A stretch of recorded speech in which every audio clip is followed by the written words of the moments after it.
The prophets are born and create a ripple in our consciousness, a new dimension to our understanding, to religion, dharma, which has to be assimilated and has to be understood that whatever the previous prophets have said has to be culminated into something else. So, as we can say, Muhammad Sahib has said that all these prophets who have come on this earth have created a new ripple and also has sustained human beings with a newer evolution, a newer foliage opening into them. The idea of human beings of newness is that we have to give up all that is old and we have to become new. Or they think that newness means absolutely a juxtaposition condition in which one has to rise. And this is the cause of the folly of many people in the West as well as in the East. Whenever a new theme starts, like we can say that first of all, a great saint came on this earth and he found that the people are following the idol worship in a very wrong way. Because it is said in the Bible that whatever is created by Mother Earth should not be reproduced and worshipped. So they created another extreme religion out of it, saying that nothing should be worshipped, but it is said whatever is produced by the Mother Earth. So there are so many such things all over the world which are created by the Mother Earth. So they should not be worshipped by reproducing them and making images out of them. When such a prophet died, saying that this should not be done, one should not worship images, the other side of it started the extreme, going to the extreme that there should be no worship even if the Mother Earth has created. So all the human beings were divided into extreme conditions. One situation comes in where one has to say that this should not be done. So people take up that theme and just start building up onto that and saying that this should not be done as told by the Prophet. Of course, after the death of the Prophet, when the Prophet is living, nobody listens to him. They all torture him, bother him, do all kinds of things, and ultimately they may even kill him. Then another point is, every prophet is born at a different period of time. So depending on the time when he is born, he talks of a particular problem. Say when Muhammad was born, Muhammad Sahib said very clearly that you should not drink. So people said that all right, we will not drink but we can smoke. So he had to rectify himself. He said, I am the last who has come, but he found that it is not so. So he came back again as Nanaka to tell people that do not smoke also. Like that, the persons or the group of persons who follow one incarnation go to another extreme and try to push down all the traditions, all that has come so far built up, like cutting the whole tree and start their own tree, which is artificial. Then the quarrel started when Muhammad Sahib was driven to another level, and then Nanak's disciples were driven to another level where they just thought they have no relationship with each other, which is not true. Afterwards also, so many such things have happened in this world. We can see that any revival starts, people go to the extreme of it and get completely ruined. In Christianity, you will find the same thing happen. When Christ came in, whatever problems he faced, he talked about them. But the main thing here to talk about the resurrection, about the ascent, and he talked about the ascent. He talked about the spirit, and in his resurrection he showed that he ascended. But people did not stick to that point. They never thought that you have to ascend in Christianity. Nobody bothered that you have to ascend. They took a small little things from somewhere. Also, a person came later on called St. Paul, who was not at all with Christ or anything. He started a religion of Christianity which was all absurd, against Christ, anti-Christ. None of these prophets have discarded any prophet who came before them. Now the problem came in that one has to integrate.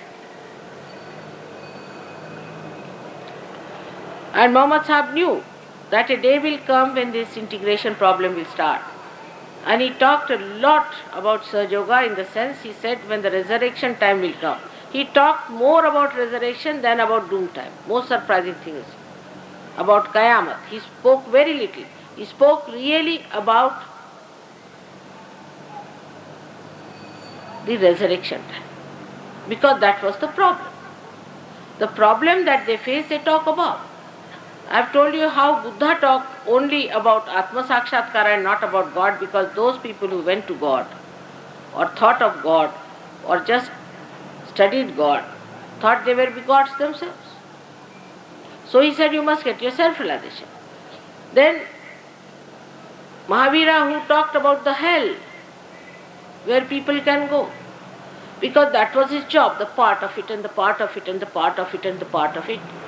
These are the different aspects of human beings which they had to awaken. Different aspects. When Muhammad Sahib started teaching people to do namaz, people used to laugh at him. What is he doing? Why does he want us to put hands like this? Why does he want us to sit down or put our hands on the knees? Now you understand, as Sir Yogis, what it means, that he wanted us to improve our nabhis first, our dharma first. All this movement was to jerk out the kundalini, but without realization being there, namaz would not work out. You may break your knees, you may do what you like. But the extremes people catch hold of it and not the reality. And they make a fuss out of it, and they may create a big organizations and things, and that's how it is called. So when he said that Allahu Akbar is to be said with your fingers in your ears, you all say that, isn't it? All the Sahajogis say with this finger in their ears, Allahu Akbar. Because this is the finger that represents the Vishuddhi. And the Vishuddhi chakras, deity Shri Krishna, becomes the Virata, the Akbar. So when you say about Akbar, you have to put your fingers into your ears and you have to say Allahu Akbar. Whole relationship and everything was never understood. For Indians, Shri Krishna was their avatara. For Western people, Christ was their avatara. For other people of Arabistan, Muhammad was their avatar. How can that be? They are all related to each other. So how to relate it to each other is a problem of Sahaja. When they come from different communities and different fixed ideas, it is impossible to stir them and tell them that you are all one. We talk of Hindu-Muslim unity. For example, Muhammad Sahib didn't know there were problems like that. But Nanaka did say, we have come to do Hindu-Muslim unity. But in the outside, if you do the Hindu-Muslim unity or any unity, it doesn't work out. It doesn't work out in the outside relationship. Even your brother may not be your own brother. If it is working outside. But if the spirit is awakened within you, then spirit is the one which is the connection with the whole, with the Virat, with Akbar. When Akbar is to be felt, you have to have your realization, otherwise you are just talking in the air. You don't know who is this Akbar. You have to get connected to that Virat, and that Virat is the primordial being. We are actually not integrated at all because we have different incarnations. Even if you are not absolutely atheist, even if you don't say that you do not believe in God or believe in something else which is anti-God, even if you believe in God, you believe in God in fragmentations, in His different aspects. But you don't see Him in collectivity. You have to see that He is one God. Everybody says He is one God. Of course He is one God. I am one person, but I am also a housewife. I have to do some work for my household. I am also a sister of somebody. I am also your mother and mother of my own children and also a grandmother. So I have so many various aspects of my work which I do. One person has to do it. When we talk of God as one, we think He is Rock of Gibraltar, just one piece. Even Rock of Gibraltar, if you go and see, it is not one piece. Anything in this world you cannot say is one piece. It has to be a compound or a mixture of something. Then how can God be just one piece hanging in the air like one? God is one. So we will not have any other aspect of God. God has many aspects, which one has to understand. So there are two concepts which work out in this world, I feel. One is that they believe that there is only one God and there cannot be many aspects of God, which is wrong. Christ has said, those who are not against me are with me. So this kind of a mental conception about God, that He is just like Rock of Gibraltar. See now this pendant you have done it, there are so many lights. They are all giving one light to all of us. They are not giving separate lights, are they? How are they fighting with each other? What is the fight going on? They are adding to the same light. This is one pendant, but we have so many lights. We cannot do with one light. At different periods, a person has to be born. Every period, a person had to be born to enlighten one aspect of human awareness and consciousness. Variety has to be there because human beings are varied. And the variety is that supposing you are supporting somebody's right-sidedness, then there should be somebody who will come and support the left-sidedness. And it is all done so well within us, but it is only human beings in their obstinacy and in their ignorance cannot see it. We all are made the same way, if you see in the whole world. Of course, there is variety in appearances. Maybe an Indian looks like an Indian, and but in India only you can see Indians have so many different faces. You can find all colors and all kinds of things on their faces. In India is the only place where you find all kinds of people. You can have people like Russians, you can have people like Japanese, Chinese, you can have people like Africans. All kinds of people are in this country to show that all people can be called as one race as Indians. Now, It is not always ignorance that makes people forget that we are all one. Every human being laughs the same way. Does he laugh in a different way? If he has to eat the food, he masticates the same way. He cries the same way. When he cries, his crying is the same. His actions are the same way. If a woman is angry with her husband, yesterday I saw Birju Maharaja's program with my brother, and I was amazed how universal we are in our expressions. He was showing how a woman gets angry with the husband and how she behaves. If you see those actions which are depicted, you will be amazed that they are done by all the women all over the world. And the reaction of man, if you want to see, all the men act in the same way. My husband was secretary to Shastriji, you know that. And he went with Lal Bahadur Shastri to Tashkent at his last time. But also he went once to Yugoslavia. And there, who was it? General Tito was where? Yugoslavia.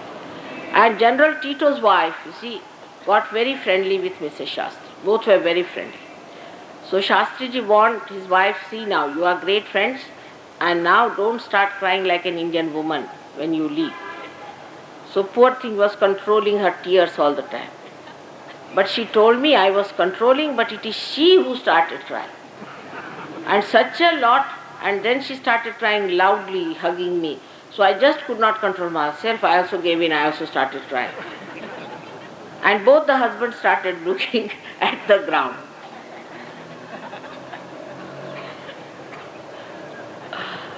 So basically, all the women, all the men in the whole world react the same way to a situation. And you can see their reactions very clearly when it comes to children. They all act in the same way, in the same manner. Supposing they hear that two children are caught up in the air somewhere or something is happening to them, the whole world will be worried about them, how they are going to be saved. Something must be done to save them. The whole world will be praying to God, oh God, please save these two children are caught up there somehow or other. Everybody will be worried as if their own child is there. Even when it comes to death, I have seen that. When there was the spacecraft was going to land, and people were worried that they may be lost. I know in every masjid, in every temple, in every church and everywhere, they were Americans. Nobody thought of Americans, what religion, anything. To them it was a part of human beings, you see. The human bondage started acting. That time they never thought what country they were, what Americans have done to India, nothing of the kind. They just thought, oh God, these people are, oh God, please save them. Everybody prayed to them, prayed to God and prayed for them that they should be saved. That time, what had happened to us? How did we forget? We touched the reality at that time. And that is what it is. Anybody who tries, these Jews, when they were troubled by Hitler, everybody's sympathies were with them.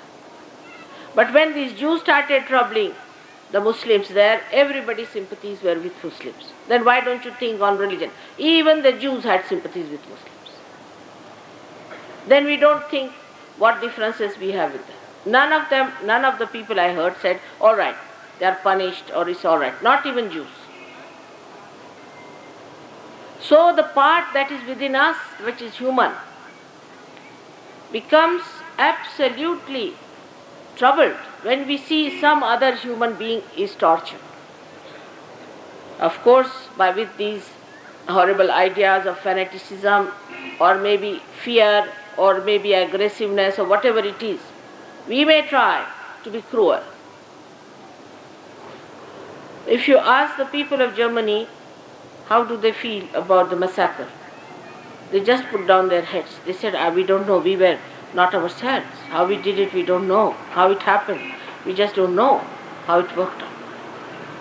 So when the violence is over, you just start feeling, oh God, I am a human being, they were human. So this oneness comes in. The feeling, the awareness comes in. It is not so in the animals so much. If they have to work, if they have to be active, they will be together. But if something dies, they are not bothered.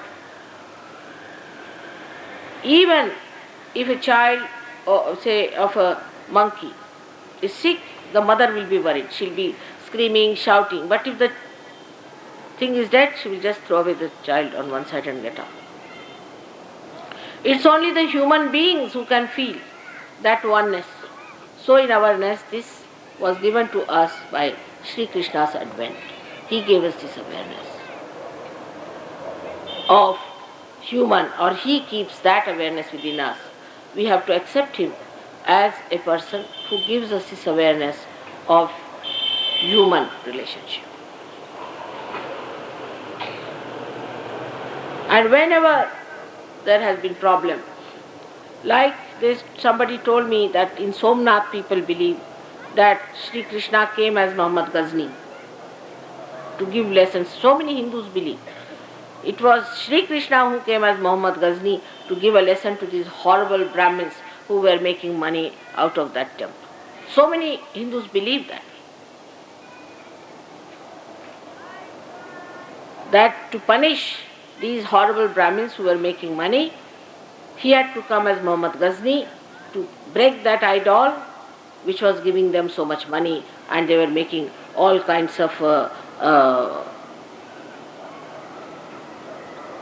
you can say extractions from the poor devotees who were devoted to that temple. It was only he could do it. So we have to understand that when we are not integrated, we cannot feel the integration of our being. We are not integrated, that we have to realize. Our mind works in one way, our heart works in another way, our liver works in another way. As I told you, I am quite surprised that when they have told that don't drink, those people who follow these religions still go on drinking. But apart from that religion, forget it. They see a man going into a pub and falling and faltering, coming out, still they enter into the same to get to the same situation. Why? Because the mind tells them not to do it. Mind says don't go. The brain says don't go. But their heart is weak. They cannot. The habits. All the habits come through this kind of disintegration. We are so disintegrated within ourselves that if a person wants to do something, he just does the opposite of it. And that is the reason why we accept this kind of juxtapositions in life, what was told by him about music and about everything. Music has come out of God's love to us. Anything that is not for God's love is not music. I'll give you an example. There was a lady who used to do some sort of a kawali. And I was on the censor board, I censored her kawalis. And I said, this is not a kawali. She said, why? I said, this is called as mujra. This is a horribly sensuous and horrible thing. It's an insult of God. You can't sing like that. So she said, no, this is kawali. I said, do you know kawali was never sung by women and was never done in this dirty fashion, the way like a prostitute you are singing this kawali. Is always, all the music was in the praise of God. And that's why Muhammad Sahib said that all the music should be in the praise of God and should not be. So we had other things like naat and all that. But you find, even at the time of Shri Krishna, all the music was to be just done for rasa. Ra is energy, sa means sahib. With Radha, they were playing together, playing rasa, and that's how they were doing the circulation of the energy to integrate themselves and singing the music. It is for that. But you find that people don't understand. They use music for sensuousness. is anti-God. This music force has come to us to praise God. That's all, for nothing else. For doing all kinds of dirty things and singing all kinds of funny things. Imagine, and the reaction is built in so much. When he said that all the music should be in the name of God, we have a person like Aurangzeb who would not take to any music. He was such a staunchy fellow. And the other Muslims who came in would not sing anything that is qawwali or anything, would sing horrible ghazals, which are just describing the separation of a woman and a man and all kinds of dirty things. With this disintegrated temperaments, people took to anything that came to them just to please themselves. When the advent of this thing, like Umar Khayyam, who is he? He is anti-God, absolutely anti-God man. Horrible. But people appreciate him very much. Umar Khayyam, what a poetry it is. They appreciate. Why? Because the disintegrated part of their heart likes Umar Khayyam when he sings, oh, we should drink here. What is there in this life? We don't know what is going to be there. Because Muhammad Sahib has said not to drink, he must sing such a song. This is the poetry of Mr. Umar Khayyam, who is being very much respected everywhere. And he is very much regarded as a great poet in Iraq, where today Khomeini is one great horrible man is born, and he still respects this Umar Khayyam. I don't know how can he respect him. What a contrast! It is just see. What a contrast! This Umar Khayyam singing dirty songs. They are not in praise of God. Music which is not in the praise of God is not music, is ashleel, is filth, is dirt.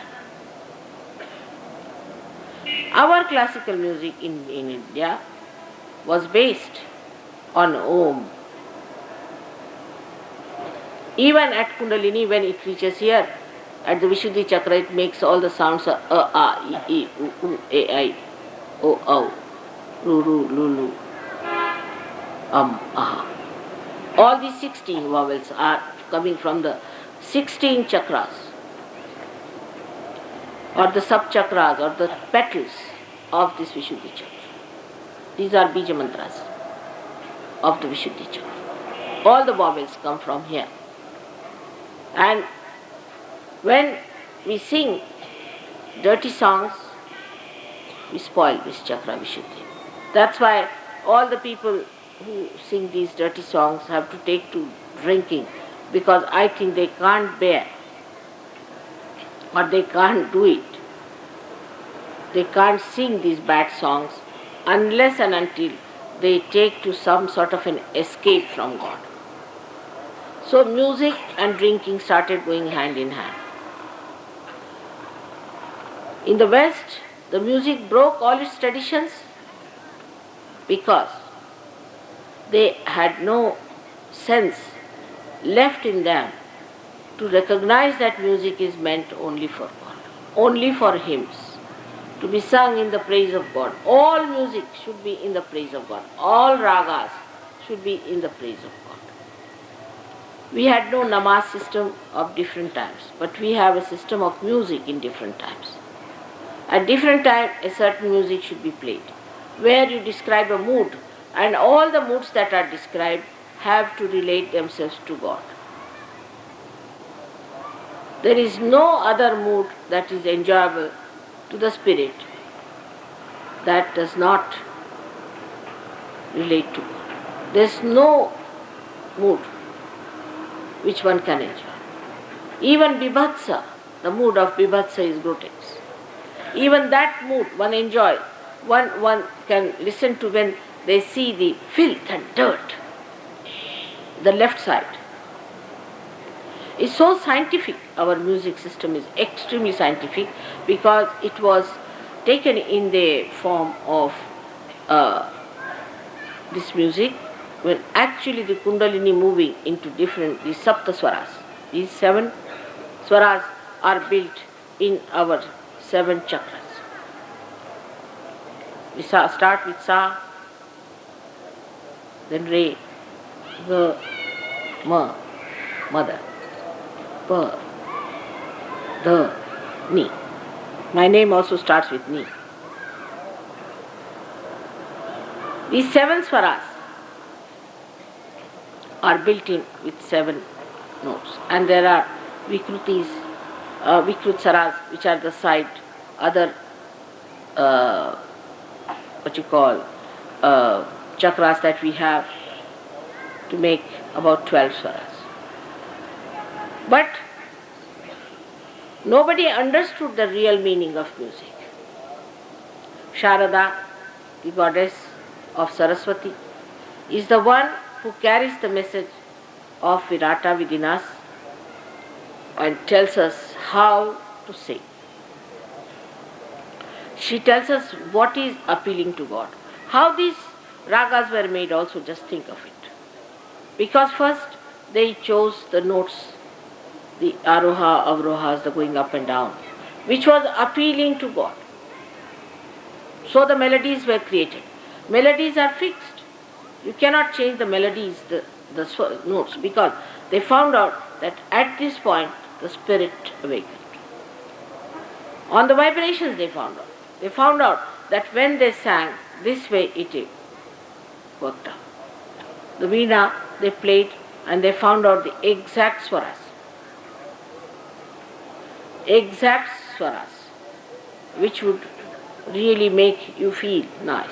Now you know that those people who have come from the West don't understand any Indian music on the mental level. But they understand at the spiritual level because their spirits get filled with joy and the vibration starts flowing. The sense of music, this depiction of music was done by Shri Krishna. It is he, the one who taught Tala. Of course, we can say that Shiva is the one who dances the Tala. But the one who depicted it for human beings, who gave the message to the world, how the Tala should be, is Shri Krishna through his dancing movements. He kept the Tala all the time. Like the way he stands itself suggests how he kept the Tala. And he played the Murli also to suggest that music is what God's love is.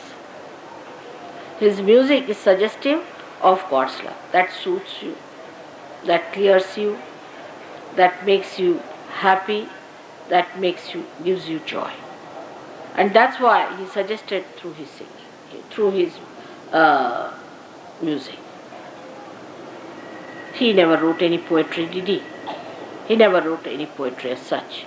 But when he spoke in Gadya, in the prose, it became Gita. Just when he spoke, it became Gita. Of course, people have tried to spoil quite a lot of it, the rhythm, which I feel sometimes when people recite it.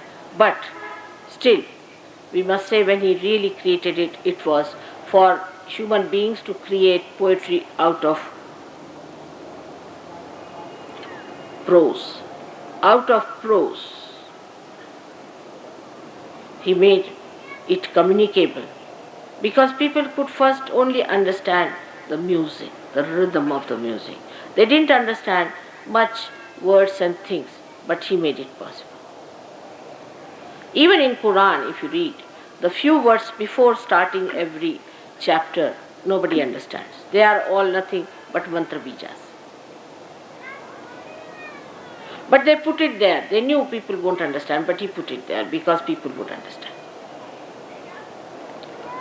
All these things you may not understand.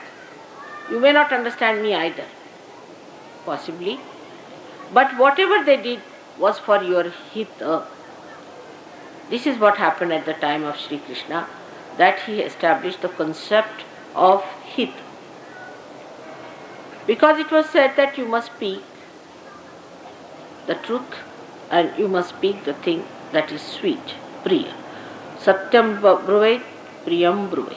It was the message of Shri Krishna that you must speak sweetly. Those people who have got a proper Vishuddhi Chakra speak very sweetly Their voice has that enchanting method of capturing the hearts of people and not debasing them but elevating.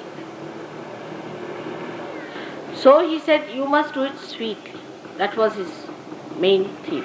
Everything he did so sweetly that he created a leela out of his doings. It was a leela that he played. He said, this world is not a place where you should be serious, you should be sharp, you should be tense, but it's a leela. Just see the leela, the drama. The whole is a drama. So the whole thing is very sweet. If you see the whole world as a drama, it becomes a sweet thing.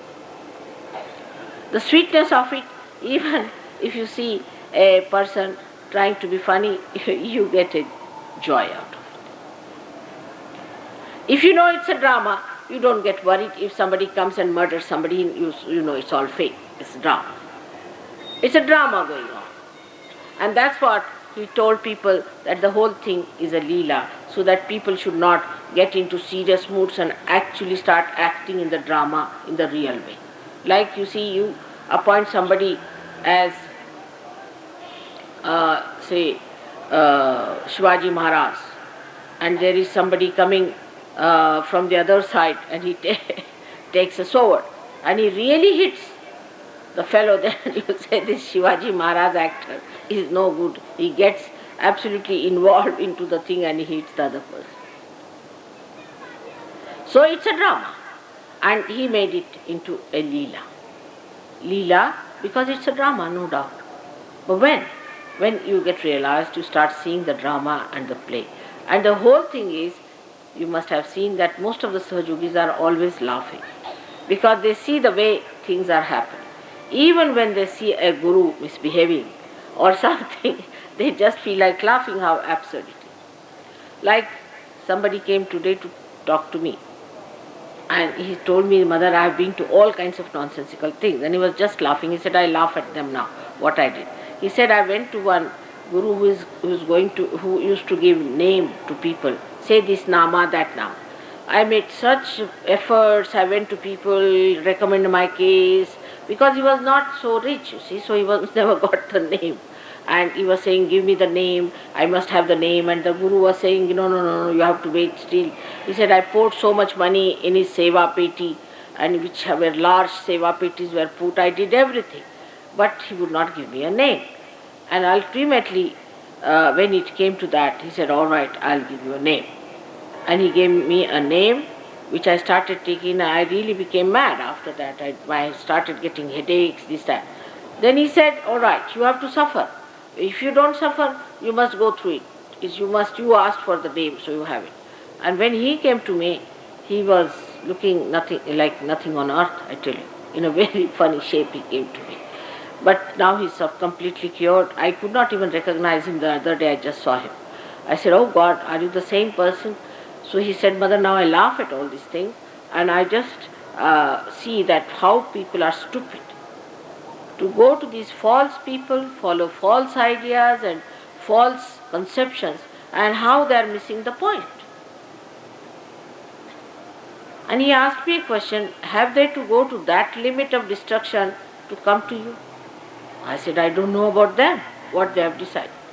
But it is true that people are so stupid that they take to all these ideas and all these negative things much more easily than to the positive things, because of the Vishuddhi chakra being spoiled. If your Vishuddhi chakra is not spoiled, your hands are working better. Many people who get realization do not feel vibrations in the hand because their Vishuddhi chakras are not alright. Now what does that mean, that your Vishuddhi chakra is not alright? First of all, by temperament, you are not a collective person. By temperament. You are not a person who enjoy collectivity much. Like people who are fussy. I want this, I want that, I want to sleep on a proper bed, I must have this, I must do that, this kind of a I. Those who have too much I in them, because both ego and superego start from this Vishuddhi chakra. You see, a man who is an egoistical person is not able to see the collectivity at all because he is separated with the rest of them. His ahankara covers his being so much that he cannot enjoy the collectivity. Now, you see Shri Krishna lived with whom? With gopis, little boys. He went and used to look after his cows, just looking after the cows. None of these incarnations you'll find were interested in rich people or anything. He went and stayed with people who were very ordinary from the worldly point of view. And there he played, and there he did all these tricks of sweetness. He used to steal the butter. He used to steal the butter. And many people who are criticizing him always say, oh, he was a thief. Yes, he was a thief. He was the thief of the thieves. So what? He used to steal the butter because this butter was taken to Mathura by these ladies to get some money. And that was giving more health to all these horrible Rakshasas who were in Mathura. So he didn't want this to go there and give them this good health. And the best thing was to steal the butter so they don't get it and they starve on they have their deficiencies of the vitamin A and D, you can call it, and that they suffer from back throat and they have no strength in their hands when they pick up their swords. So this was the way to hit them so that they could not fight the forces of good. So in that he proved that a higher goal is to be achieved by giving up smaller, silly, stupid goals. The hita is the main thing. Because when he said that you don't speak the truth, otherwise people will be hurt. Alright, so what should you do? You hurt the people, so you don't speak the truth. Or you speak the truth, you hurt the people, so both cannot go together. Like if I tell somebody, oh, you are so bad, that person gets hurt. Now, if I don't tell that person is lost. So what to do? He found out the solution, so he said, Satyam vadet, hitam vadet, priyam vadet. He put the word in between as hita. The word hita means good to your spirit. Whatever is good for your spirit. Hita word means good for your spirit. It has nothing to do with material thing. It means for your spirit. For example, if I tell somebody that you should not do that, he may feel bad today. But if he recognizes that mother is telling me for my good, he will do it and he will gain by that in his hita. Or else if he does not do it later on, supposing I don't tell him and if he doesn't know about it, or even if I tell him he does not do it, he is going to feel bad, so that it is not priya to his spirit. It is not priya to him. So if you do something that is the hita of a person, sometimes you have to tell a person, sometimes it may look very, very painful. The other day I told somebody that you don't cure anybody because you are not strong enough to cure. He felt very hurt. So then I'll say, all right, go ahead, you better cure others, but don't come back to me. Then he'll land up in a lunatic asylum. But when he'll land up in the lunatic asylum, then what will he say? Was that for his hita that I said? Will he be then angry? So ultimately, if you say the hita, saying is the point. Not doing, saying. You say the hita with your Vishuddhi chakra, then ultimately it becomes priya, means it is life. So you say a thing which is good for the spirit. Otherwise you just don't say. But people just say to others to correct them because they are aggressive. It should be done in love. Hita means done something in love. If you want to say something to someone in love and you feel it is necessary, and the third condition, you must have adhikar. You must have the right to say to the person. If you don't have the right, to just keep quiet. Let God look after. You are not in charge of anyone. But if you have to say to someone in love, and if you have an adhikara, then you have to say it. If you don't have the adhikar, you should not say anything to anyone unless and until it is absolutely priya to that person, involving his hita. This is what he put, that you should not do any anadhikar cheshta, means you should not do something unauthorized. Like I would say, somebody comes to me and says that, where is that person whom I want to murder?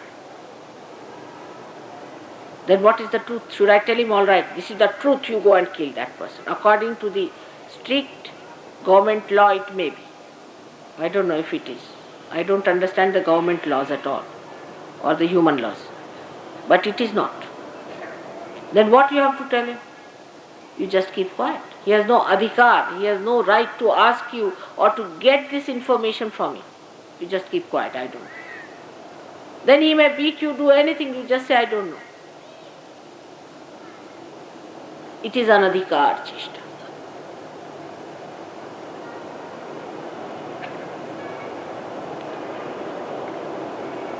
It is done many a times. People who are, say, great nationalists who fight for their country, and people want to extract information from them. They suffer, but they will not give the information. Not out of fear, but out of love of their fellow men who are fighting for the freedom of their country. This has been done in our country many a times.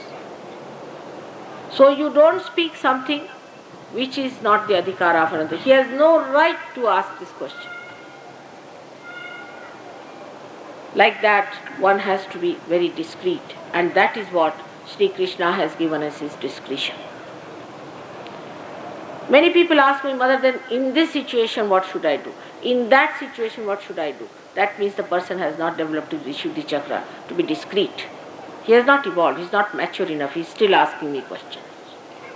In the Nirvikalpa state, you don't ask me any questions, you know exactly what is to be done. When to shout at somebody, when to be quiet, when to be silent, when to say something, and how far to go. All these qualities develop through proper Vishuddhi chakra, because you are doing it for the hita of another person. Sometimes it pays much more to keep quiet. This is what he has taught us. Not only taught us, but he has put it within us, the discretion part, in our Vishuddhi chakra. He has put within us the power to witness the drama, to be detached. He was Yogeshwara. He was Yogeshwara. He was the Ishvara of yoga. He was the one who is the giver of yoga, naturally, because Shiva is the one to be achieved. But the one who helps us is him, is Akbar, is the Mahalakshmi Tattva, is the central path which takes you to Shiva. So he is the one who takes us there. It is he who is supported by all the prophets. He works out this for you, this great work of evolution. So one can understand very clearly that if our Vishuddhi chakra is put right, we developed exactly how to be discreet in Sahaja. We devise a method by which we talk so much that makes people feel priya, that they appreciate, they like it, priya, loving, and also it does their hita. Even sometimes you have to say something which is harsh, or maybe your silence may make them feel little harsh, doesn't matter. It will give them ultimately their hita. So the ultimate goal is hita. That's what Krishna had in his mind. to do the hit. So his Samhara Shakti also, which he had, the killing. Many people criticize him for that, like the Jainis. You see, at the time of Shri Krishna, he had a cousin called Neminath. And Neminath was not Shri Krishna. He was just an ordinary human being who had achieved certain heights in evolution. He just got filled up with a kind of a feeling of a repulsion about killing animals. Of course, killing animals is not a very good thing, but he was not killing, and it was to be done for his marriage. So he developed such a strong feeling about it that he started a different thing from real Jainism, some sort of another path in which he said that there should be no killing of animals. It so became so ridiculously funny that it reached a stage where bugs became more important than human beings. Even mosquitoes were more important. You see those people walking with this thing covered on their faces and on the street. Everything taken to the last nonsense. So, Shri Krishna gives you discretion. And this was very, very, very, very, very important. Because all our problems of disintegration disappears when we have discretion. But mostly people don't have their Vishuddhi. All right. On the one side, there's a right Vishuddhi which gives us aggressiveness. With our talk, we aggress others. Most of the politicians have that kind of a capacity. But if they get mediums into them, like supraconscious, like Hitler had, he learnt it from some Tibetan lamas who taught them these all dirty tricks of overpowering people. He managed to put such spirits into them that they killed thousands and thousands and thousands and thousands of human beings. The left Vishuddhi is another problem. Such people also don't have a collectivity sense because they are frightened of others. They are so negative, they always see the negative side of another person. I have seen people who come and tell me about every Sahaja, that's wrong with that Sahaja, this is wrong with that Sahaja, that's wrong with... No positive points at all. They only see the negative point. So they have no collectivity. They are always have fear. All the time they are frightened of others because there is something in them that frightens them. So they have their left Vishuddhi very badly caught up because they are guilty. Especially in the West, you will be surprised, who are supposed to be such aggressive people. They have terrible left Vishuddhi because they, by their doing, build up a very big guilt within themselves. They see how they have been behaving, their community has been behaving, their country has been behaving, they develop a big guilt in their mind. Moreover, as Brian has told you, that it is cut, the roots are cut, and you start behaving in an anti-God manner, even without realizing that it's absolutely wrong. It's true. The left Vishuddhi comes up because they feel guilty, despite they are doing wrong things, with the knowledge that they are doing the right thing. They feel guilty. Because in the subconscious, the conscience of a person works it out. And that guilt is accumulating howsoever you may deny. But the left side goes on catching. And they have a left Vishuddhi. So one has to say that, Mother, I am not guilty. Is another side of ego where the ego's reaction hides itself into left Vishuddhi. And with that they start feeling guilty. I should not have done that. I should not have done that. Both attitudes are wrong. When you are on the left side, you aggress yourself and torture yourself. And when you are on the right side, you torture others and aggress them. So to be in the center is only possible if your Vishuddhi chakra is alright. Otherwise, you cannot. You have seen many people, when they get realization, they don't feel vibrations on both the hands equally. The reason is they have no balance. It shows on the hands. They have no balance. Now hands are a very important part of human beings after surgery. If your hands do not have equal vibrations, then something wrong with you. Whatever side you do not have vibrations, say if you don't have vibration right side, or you feel that right side is heavy or is hot, then definitely you are right-sided person. In such cases, maybe left side is absolutely numb. Those people have numb left side, means also they are right-sided. But in the left hand, if you have more vibrations and on the right hand you don't have any, then also it means that you are right-sided. Not that you are left-sided. But on the other side, if you have the other way round, then you are a left-sided person. That means the balance is not there. Your hand says that there should be balance. So you must know that only by thinking you are not going to get rid of your troubles. In Sahaja Yoga, you have to work with your hands, as I told you. That just by thinking you can't drive your car. You have to use your hands. You have to use your hands with full knowledge as to where you are, and what do these vibrations mean. You have to use your hands. Now when you start using your hand for all practical purposes, other people might start thinking these people have gone mad, they are using their hands. But the same way they thought when Muhammad Sahib taught them to use their hands. They all laughed at him. But now, nobody is ashamed of it, nobody laughs at it, but they are doing all mechanically, not the way he has said.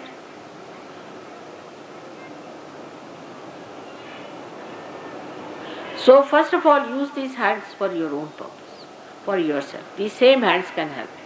Now the Kundalini has awakened, so it is passing through all the centers in a very thin way maybe, but it is there. So first raise it more and more. You can do it with your hands. It's a circle. When your hands raise it, it starts flowing more in your hand. Only your hands can raise it, it starts flowing in your hand. Give yourself a bandhan or raise yourself, raise your Kundalini. Learn all these methods carefully. Your hands are very important. If your hands are not working, you be careful on that.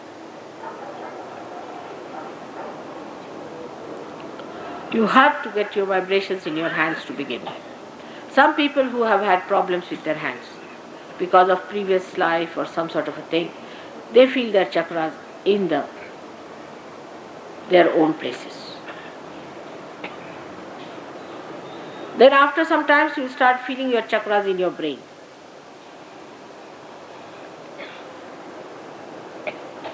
Doesn't matter. You will never feel anything uncomfortable with it. You will be able to manage. After that you need not feel the chakras at all. You don't feel anything. You just say, this is it. Finished. You just know. That also knowing comes through your Vishuddhi and you just say it. Again say it. The most important function of the Vishuddhi chakra is that it should be pure and clean, because if you have to say mantras, your Vishuddhi has to be clean. All the mantras have to have the help of Vishuddhis. When a Guru gives a mantra, first thing you will find he will have a left Vishuddhi patch.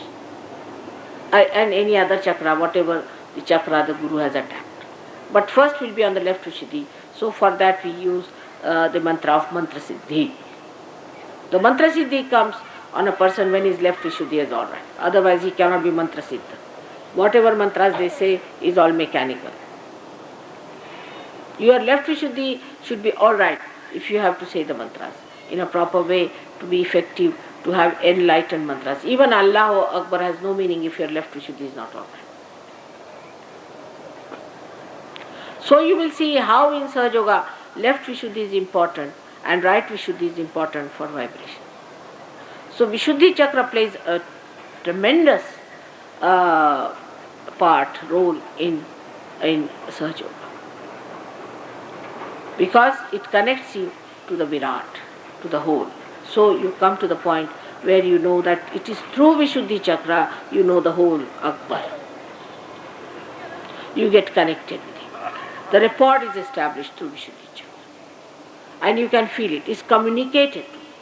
The rapport may be, supposing the hands are cut, still you might get your realization, many get it.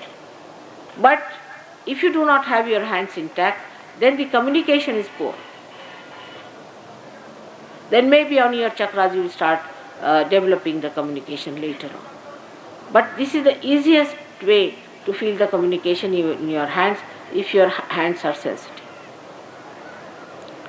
So what should we do to keep the Vishuddhi chakra is the problem. I have been told that I should finish my lecture soon and go away soon. But I think I should finish this today about Vishuddhi chakra. What should we do to keep our Vishuddhi chakra all right? Steal the butter and eat it. You must eat butter because it has vitamin A and D. Vitamin D especially. Vitamin D. So that calcium grows in your body. So you become a strong person. If you just take calcium without butter, then there's a problem. So try to take butter whenever you have Vishuddhi chakra problem. For physical side, I'm just telling about Vishuddhi. You can take some butter in water, hot water, spread it on and take it. Vishuddhi chakra looks after the cooling side. Because the liver, when it gives heat, the body becomes heated up. Then the one that really cools it down is the Vishuddhi chakra. And when you have a problem on the drying of the epithelial cells inside the lining, the best thing is to take some butter in the water or eat some butter during summertime. But no carbohydrates with it. No carbohydrates. Then you won't put on weight. You eat as much as you like butter, you will not put on weight. If you can give up carbohydrates completely, you will have sattvic ahara. Absolutely. You should not touch carbohydrates. And you will be amazed that you will have sattvic ahara. Take butter and proteins. Take all fats, cream, everything. Nothing will go wrong. You can take for proteins all dry fruits, everything. And just take this honey for sweet, no carbohydrates. Or also these days honey is made out of sugar, as you know.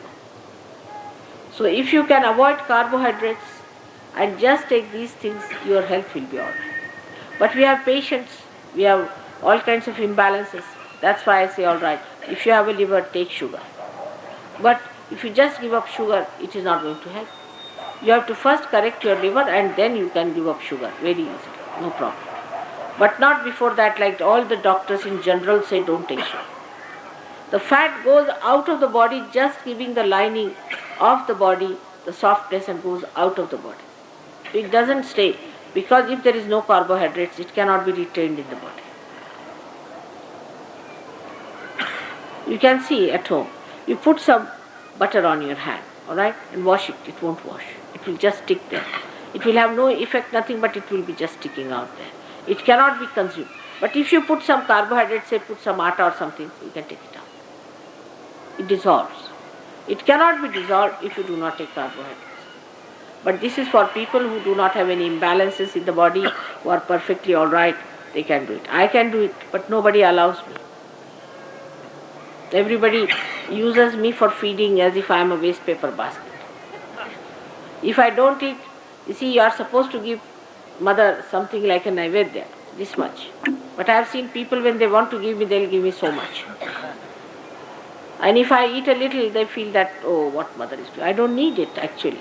People should understand my nature. So when they serve me, they'll serve so much that I cannot eat. I just eat little. I can manage. There is no need for me to eat carbohydrates at all. At all. I need not have carbohydrates. But, mother, I have made this, please have it. Mother, I have made these laddus, please have it. Mother, I have. So I say, all right, Baba, now I have to suffer to please you people for Priya. This is what is very simple to understand, that you should not force me to eat. At all, there is no need to force me. Don't force anyone to eat, though I do force people to eat because I know they need it. But you cannot eat. You have no discretion. When you have discretion, whom to force, whom not to force, then it's all right. Also, when you force, you must know that the food has to be vibrated. If it is not vibrated food, if you force the person, he'll have trouble. Now, for all of you to understand, the importance of Vishuddhi Chakra is, first and foremost thing is that when you speak, you must speak about Sahaja Yoga and nothing else. If you have to give speech, I have known many Sahajogis, you see, who are still member of this organization, member of that organization, member of this thing, of horrible organizations which are anti-God. Say now, for example, we'll see Hare Rama, Hare Krishna organization is anti-Christ. It is of course anti-Christ openly, and in the real sense is anti-Krishna. Absolutely Krishna. Every person who goes there and begs in the name of God has a horrible Vishuddhi. And they all suffer ultimately from Vishuddhi troubles, cancer, this, that, and they die. And the face of a person who has a good Vishuddhi is blooming, is white, is full, like a full moon. And if you have a face which is all shrunk down, that means your Vishuddhi is not all right. If the Vishuddhi is functioning well, there has to be glow on the face. The face should be full and nourished and sparkling. And eyes should be sparkling, because Vishuddhi chakra also looks after the eyes, it looks after the neck, it looks after the ears, it looks after the nose. If your Vishuddhi chakras are spoiled, you have problems with all ENT things. So, the people who are like that, like this, we can say the man who was the leader of that organization, they think they are doing Hare Rama, Hare Krishna. Actually, they are doing absolutely anti-Krishna activities. Absolutely. You have no business to call Krishna's name like this, like mad, standing before all the people wearing these horrible dresses of these dhoti and kurtas, and which they, are absolutely done in a very funny way. They don't know how to wear it. The women wearing their saris and men buying those bodhis and putting them on their head and shaving their heads. Did Krishna shave his head? Did he ever shave his head? The hair are actually the part of Krishna's gift. On the contrary, his hair are always described in the poetry. There is a story about a great Urdu poet who was who was a Hindu, but Urdu poet, and some fanatics, you see, challenged him. So they put one couplet and they said, you better complete this.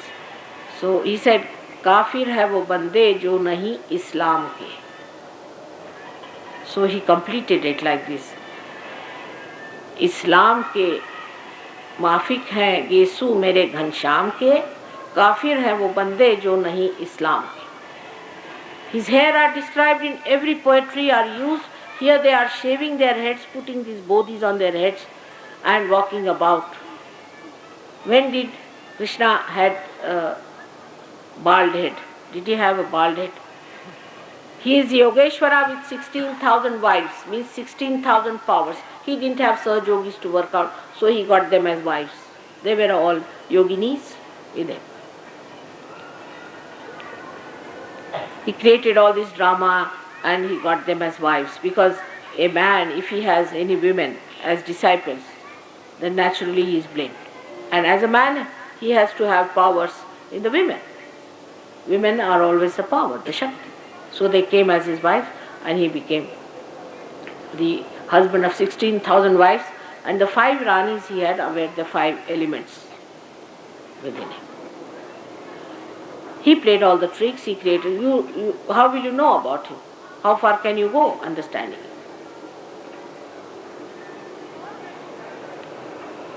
So these people who are trying to call Shri Krishna every moment, every minute, standing on the streets and begging in his name, all over the places begging like beggars. Krishna couldn't stand begging at all, never. He believed in having a right. He would steal than to beg. All these beggars being created in the name of God, I think is one of the greatest sins, to beg in the name of God. I had seen this happening before the temples and all that. And I used to think, before the temple in front of God, to stand and beg. To be a fakir means to beg. What is this? Is this a sign of a Badshah? Shri Krishna was a Badshah, was a Yogeshwara. And these beggars, they are the followers of Shri Krishna. Horrible things. They look so miserable and they are absolutely like cabbages. And many people believe that they are in peace. Naturally, if you are living in a smashana, you are in peace, in a dead condition. And our country, which is a poor country, supporting all these beggars here, all our rich people are giving them money and lands. Is this the way we are going to support these lamas who come down from there and these horrible people coming down from the west, all the people who cannot work? Very nice, come here, say Hare Rama, Hare Krishna and read Gita and say some few words by heart, and then you earn your living here, nicely living. Every village there is one or two sitting there and begging. Can you believe it? And our government is not bothered about it to find out who are these people, why are they here in the name of God, why are they begging like this? We have so many poor people who are begging in the name of God. Why not collect them and help them instead of helping these horrible people? Like this, you see, people have anti-God activities and anti-Krishna activities when you take the name of God in vain. We should be catched. I have known people sitting, Vahguru, Vahguru, Vahguru. Is it so? Nanak Sahib is so cheap that you should go on taking in them Vahguru, Vahguru, Vahguru. They will go on having the mala in the hand all the time. What is this going on? What do you think God to be? Is he in your pocket? Is he so cheaply available that you just go on doing all these things? Why? You spoil your Vishuddhi completely. One must understand. When you see, you are surprised that it is said that Karaka Manaka Chhadi De. Manaka Manaka, phir still people start doing it. Karaka means what? Vishuddhi Chakra. That's how you spoil your Vishuddhi Chakra. That's how you spoil your main chakra of attaining realization. So if you have to become one with the whole, please try to keep your Vishuddhi Chakra clear. Getting into colds, because these days India, especially everywhere, even in women have a special tendency not to cover their body because they think they are not looking very fashionable or whatever it is. These are very modern stuff has started. That they want to wear scanty dresses. This is all anti-God in both ways. Firstly, it is nonsensical to show off your body. That's why Muhammad Sahib said, you see, he has worked so much on Vishuddhi Chakra that women should cover their body. It's a very good thing, I sometimes think. This nonsense of fashion has gone to such a limit that after some time you will find all these mosquitoes walking around without any clothes. That's the ultimate. You see, it's a sign of people who are neither he nor she. The it people do that way. Yes, always. It are the people who have qualities. That's why people like Rajneesh, when people go to them, they become it. Because that is their capacity, no shame at all left in them. And that is what it is one has to understand, that you should be careful about your throats. The fashions and all these things are not so important. What is important is your health. If you spoil your Vishuddhi, it's a very wrong thing.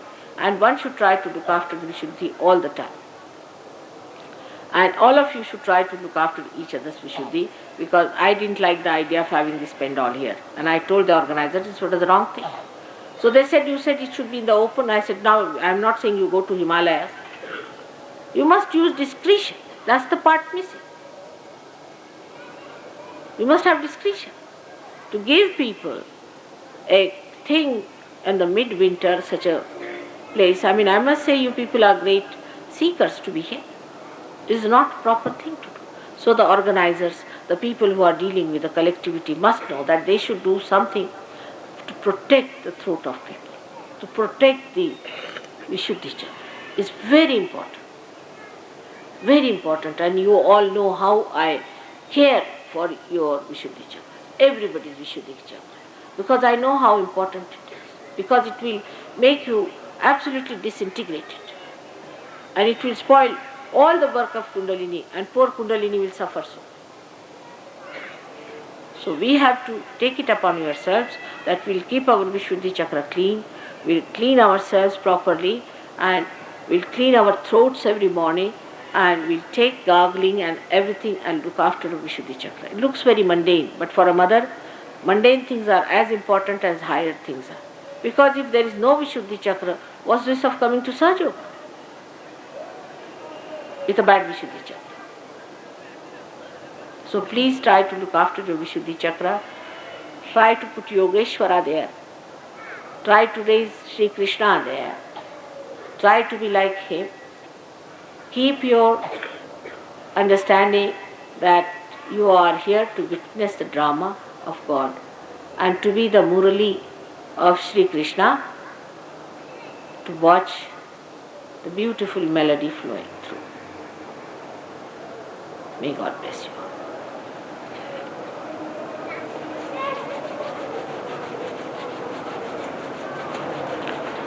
Now what is today also they don't want anyone to touch my feet. I hope today you will obey without any exception. Yesterday we tried, but there were exceptions. So today there should be no apavadas. Let us see. One day we should not touch mother's feet. Doesn't matter. You all can touch from there. And there is a way of collectively touching mother's feet. Is the way we do always. You can all do it. Just now. But you need not actually touch, but you are actually touching. Even touching the Mother Earth, you are touching. Just touch the Mother Earth and you are there.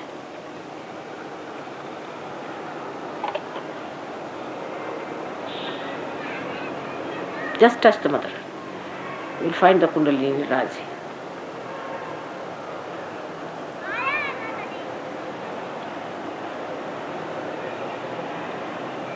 You haven't given me any questions whatsoever.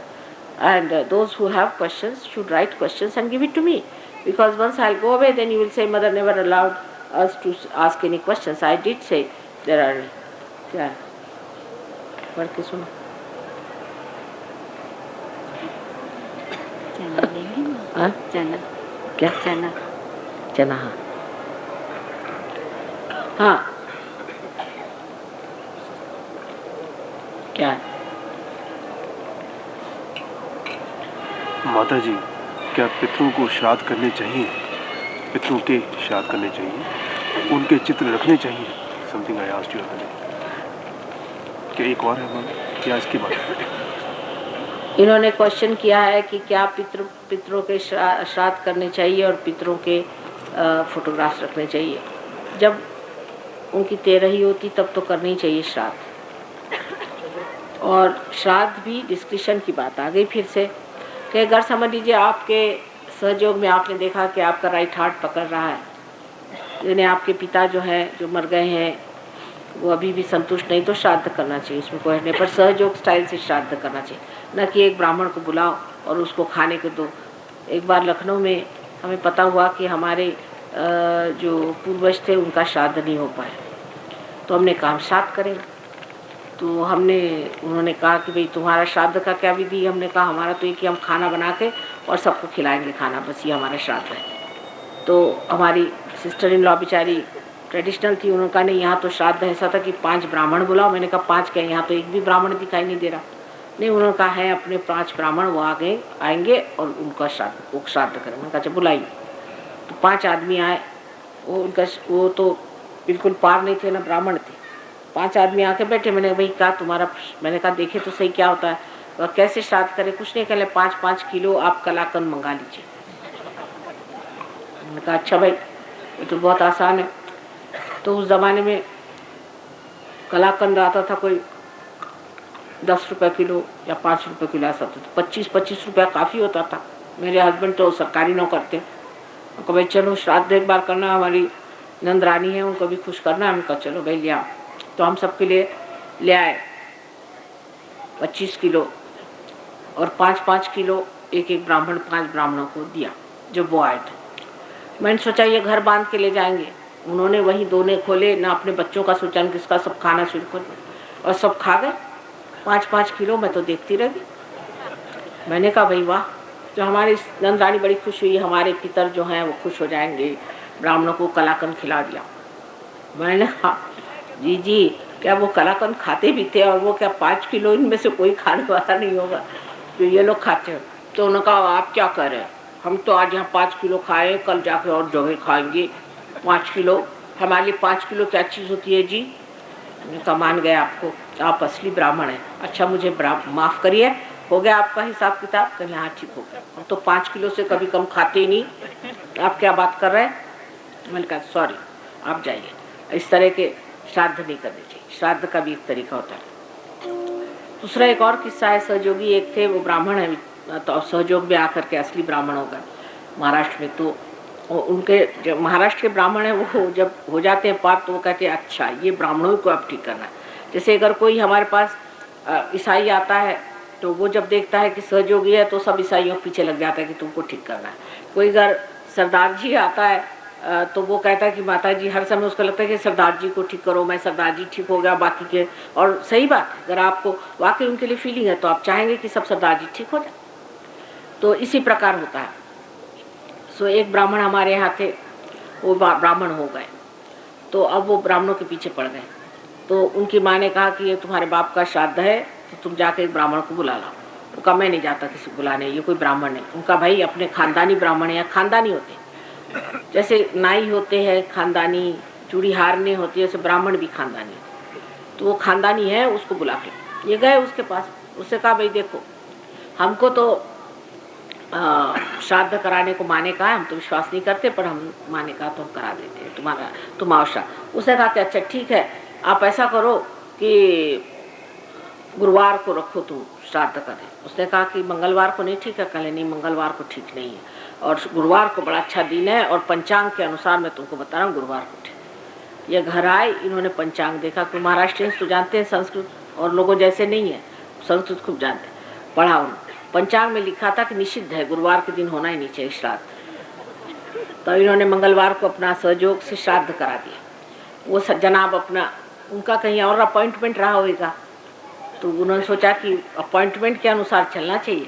तो वो जब गुरुवार को आए तो इन्होंने कहा कि आइए। उनका क्या आप बताओ श्राद्ध का खाना वाना का, खाना वाना कुछ नहीं, आपको एक कप चाय भी नहीं मिलेगी। उनका क्यों? कहला आज श्राद्ध निषिद्ध है। आप देखिए